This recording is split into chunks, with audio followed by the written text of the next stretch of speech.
சற்று முன் கிடைக்கப்பெற்ற மிக மிக முக்கியமான செய்தி ஒன்று வெளியாகி உள்ளது. தூத்துக்குடியில் கனிமொழி விரட்டியடிப்பு. ஒட்டுமொத்த மக்களுக்கும் துரோகம் செய்துவிட்டாரா கனிமொழி?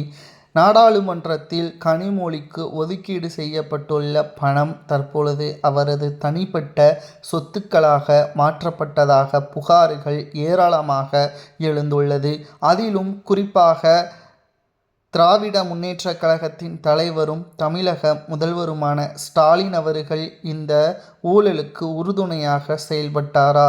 தூத்துக்குடி தொகுதியில் நிழற்குடை அமைப்பதற்கு சுமார் 2.5 கோடி செலவு செய்யப்பட்டிருப்பதாக கணக்கு காட்டப்பட்டுள்ளது. ஆனால் அந்த நிழற்குடை சுமார் 4.5 லட்சம் மதிப்பில் கட்டப்பட்டிருப்பதாக தற்பொழுது ஆதாரங்களையும் எதிர்க்கட்சி நிர்வாகிகள் தெரிவித்து வருகிறார்கள்.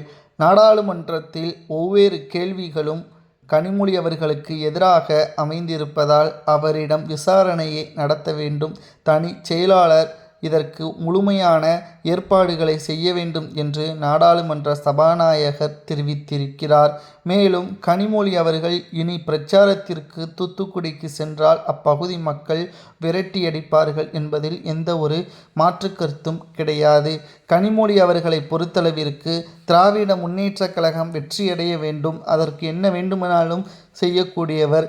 ஆனால் வெற்றியடைந்து உங்களை அரியாசனத்தில் அமர்த்திய தமிழக மக்களுக்கு நீங்கள் என்ன செய்துள்ளீர்கள் என்பதை சிறிதளவாவது யோசித்து பாருங்கள். பல கோடி, சுமார் 750 கோடி வரை தூத்துக்குடிக்கு ஒதுக்கீடு செய்யப்பட்டுள்ளது. 2 முறை தூத்துக்குடியின் எம்பியாக தேர்வு செய்யப்பட்டார். ஆனால் இப்பொழுது வரை தூத்துக்குடிக்கு எந்த ஒரு நலத்திட்ட உதவிகளும் முழுமையாக வழங்கப்படவில்லை என்றும், பெயரளவிற்கு நலத்திட்ட உதவிகள் செய்யப்பட்டதாக கணக்கு மட்டும் காட்டப்பட்டிருப்பதாகவும், ஆனால் அதன் மூலம் யாரும் பயனடையவில்லை என்ற தகவலும் கிடைக்கப்பெற்றுள்ளது.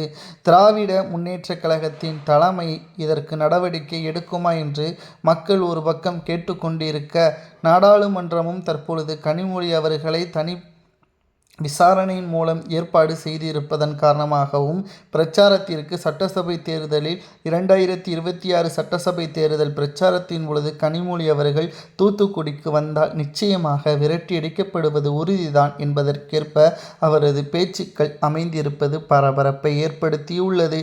இனியும் திமுக மக்கள் நலனுக்காக 9 மாதங்களை செலவிட வேண்டும். அதையும் அவர்கள் செய்ய தவறினால் எதிர்க்கட்சி அந்தஸ்து கூட திமுகவிற்கு வருவது கடினம். கனிமொழி அவர்களை விரட்டியடிப்பது சரியா தவறா என்பதை கமெண்ட் வாயிலாக